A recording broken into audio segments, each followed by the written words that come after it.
And I'm going to give you two names. It was pretty impressive. Vasily Lomachenko and Chris Eubank Jr. both have shown a desire to cross over and do a fight for the UFC. None of them have been answered.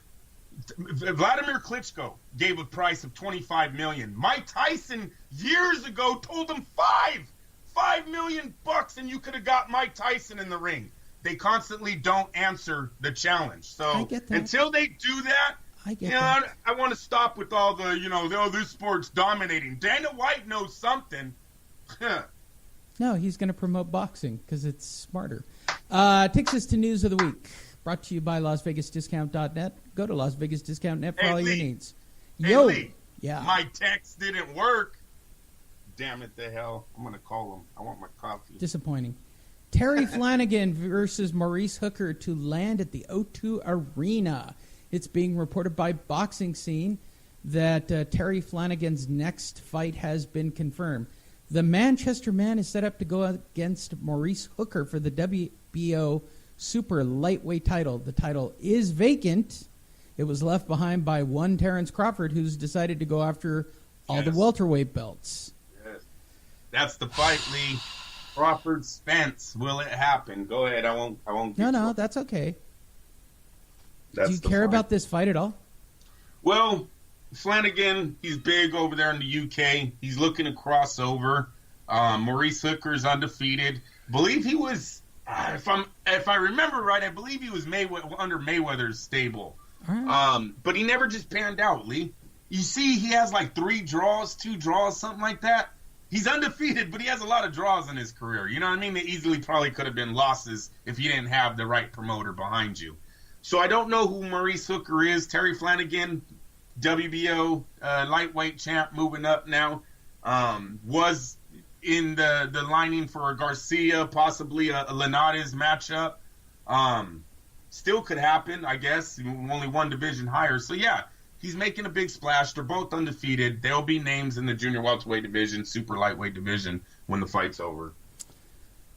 Josh Taylor is set to take on Humberto Soto on March 3rd in Glasgow. Boxing Scene's 2017 Prospect of the Year, Josh Taylor, has announced that he will fight veteran Humberto Soto in Glasgow. The 26-year-old 2014 Commonwealth Game gold medal winner will put his WBC super lightweight silver belt on the line against the 337-year-old Humberto Soto. You know what? 5'11", I think the kid stands. He's undefeated, 11 wins, 10 knockouts. Yeah, he had the big fight. He's one of Eddie Hearn's better prospects. That's what they're coming, Lee. These UK guys are coming with Eddie Hearn tying into HBO. We should start paying closer attention. Josh Taylor had the big fight with O'Hara Davis. O'Hara Davis was undefeated at the time, also from out there in the UK. He's the one that made the controversial comments about that soccer game massacre, where the crowd crushed. Yeah. Okay, he's the one. And then Eddie Hearn, I believe, suspended him.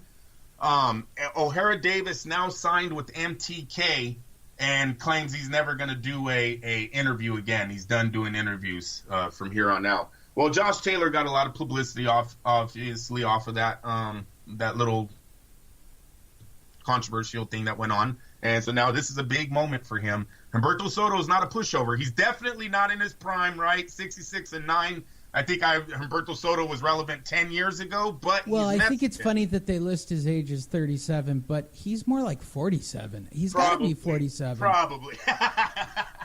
But Lee, he's Mexican, and we know the UK's, they don't see a lot of these veteran fighters from over here. So this is a big match for Josh Taylor. He's only got 11 pro fights. He's going up against a guy, I believe, with over 70. Huge step up in competition for Taylor this early in his career. Billy Joe Saunders is going to take on Martin Murray April 14th at the O2 Arena. For those of you who don't know who Billy Joe Saunders is, he's the dude with the stain on his face. Is that wrong? Call it a stain? Oh, well. The fight is part of the World Doubleheader as Terry Flanagan will take on Maurice Hooker. Billy Joe Saunders will defend his WBO middleweight title when he takes on Martin Murray for a Battle of Britain. Great. The 28-year-old goes into the contest on the back of the biggest win because he beat David Lemieux in Canada. In Canada. Okay. I'm not all fired up about it. I mean, it's okay. There was probably better opponents for Billy Joe Saunders at this moment. This one makes Eddie Hearn a lot of money. And it makes probably Saunders a lot of money, too.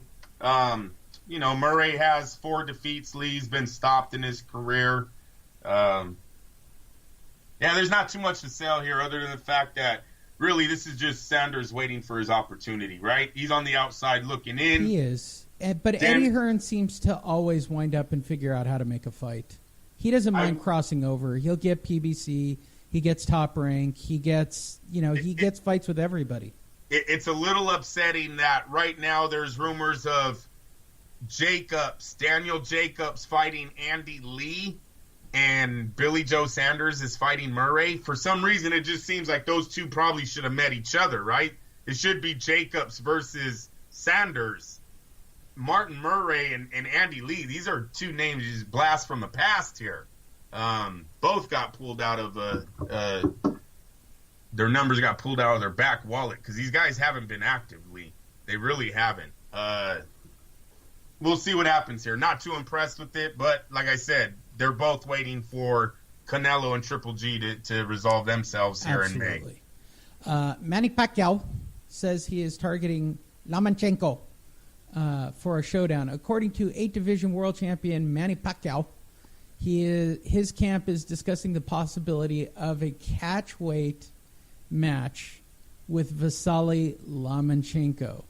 Pacquiao, who is 39, is looking to return to the ring in April during a break from his duties as the Philippine senator.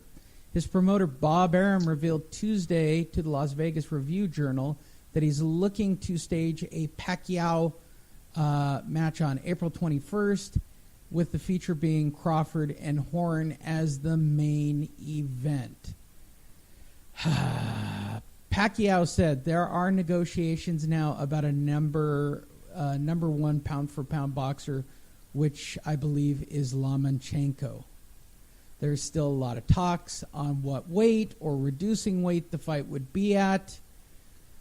You know what? Good for Bob. He's at least feeding Pacquiao to one of his prospects.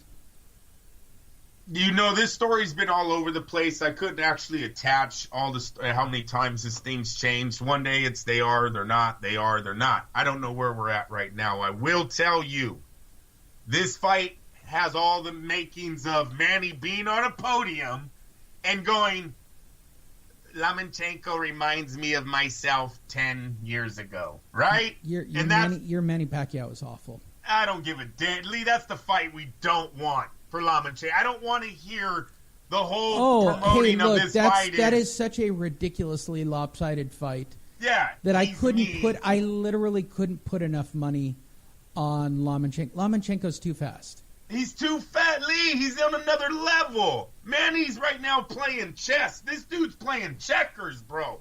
And he's jumping 3 times in a row. Come on. He's in the peak of his prime. Manny was in the peak of his prime 7 years ago. 2 decades ago. Yeah, probably. It's been a while. This is another reason why it don't work. The crossover fans that Manny once had do not follow him anymore. I can't say this enough. He is not Oscar De La Hoya. He doesn't have a fan base that will watch him all the way to the end. They left his boat a long time ago. He wouldn't be traveling the world looking for opponents if he could go right here to Las Vegas and make $20 million a fight. Oscar made $20 million a fight every single time he stepped in the ring in Las Vegas. Which takes us to Bob Arum discussing his new cash cow, Jeff Horn. Crawford will fight Horn on April 21st. It will be in April 14th at April 21st. There it is. Two working dates, either April 21st at T-Mobile or April 14th in Madison Square Garden. They want Pacquiao on the... He's not calling Pacquiao the undercard. He's calling it a co-main event. just so we don't insult Pacquiao.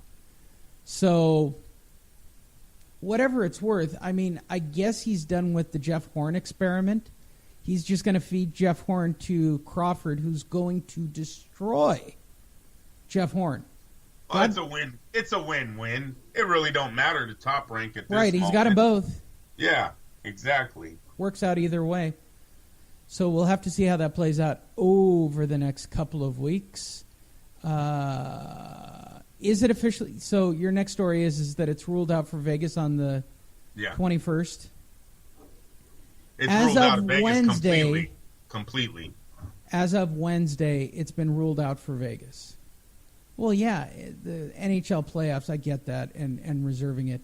So now you're talking about April 14th in... No, this is a new time. I don't like that you're just blowing that off. This is a new time for boxing right now, what just happened. That is... Lee, Jeff Horn versus Terrence Crawford got bumped because of NHL hockey. Yeah, actually, Bob Arum says, I'm not going to say this is terrible. Blame so-and-so.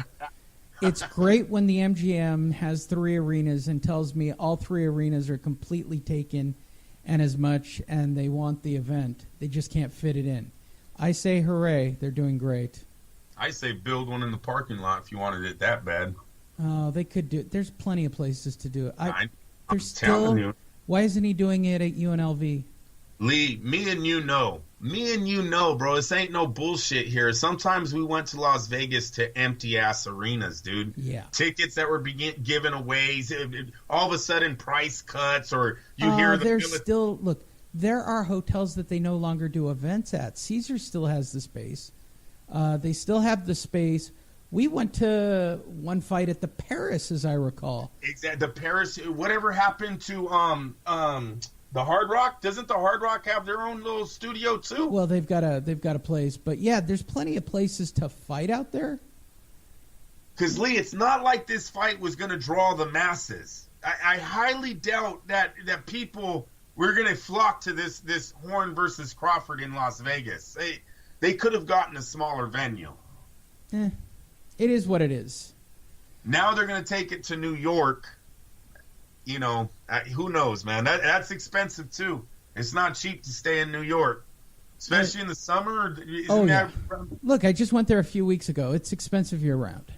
There you go. It is not. I don't know how families travel there as a vacation item, because you sure as hell can't even stay in the city. But I digress. As Andrew reported earlier, Lipschitz suffered a hand injury, and the fight against Garcia has been postponed. Mikey Garcia will have to wait a little longer for his opportunity to become a world champion in a 4th weight class. According to multiple reports on Wednesday, Garcia's junior welterweight title fight against IBF champion Sergey Lipschitz has been postponed indefinitely. Lipschitz injury is considered minor. However, their 12-round, 145-pound bout will have to wait. It was originally scheduled for February 10th at the Alamo Dome in San Antonio. Promoter Richard Schaefer told Yahoo. Okay. Yeah, not good. Not good managing on Team Garcia's part. Don't like the pick, first off, you know, and then now the guy is injured, and the 2 guys you were supposed to fight, man, they didn't look good at all, Garcia. I don't know what you were nervous about. That's easy money. That Miguel Cotto fight, oh my God, that was easy money. It sounds more like they weren't able to sell tickets at the Alamo Dome.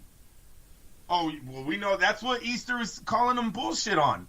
Easter said that. How can I not generate ticket sales, but this guy named Sergey Lipinets that no one's heard about, 11 pro fights, is all of a sudden going to sell tickets for Mikey Garcia? Come on, that's when Garcia looks, I don't like using the word scared, but nervous. I don't know. He just, for some reason, he didn't want any part of Easter. And last night, man, Garcia, you would have been unified. You would have been unified, or you would have been the welterweight champ. Although his brother has come out and said that he does not want Mikey at 147, so I'll give him that. He might have turned down the junior welterweights league because, or the welterweight, because his brother's too small for that. He's only, I believe, 5'6", 5'7". So they want him to stay at junior welterweights or lower. So we'll give him that. Can he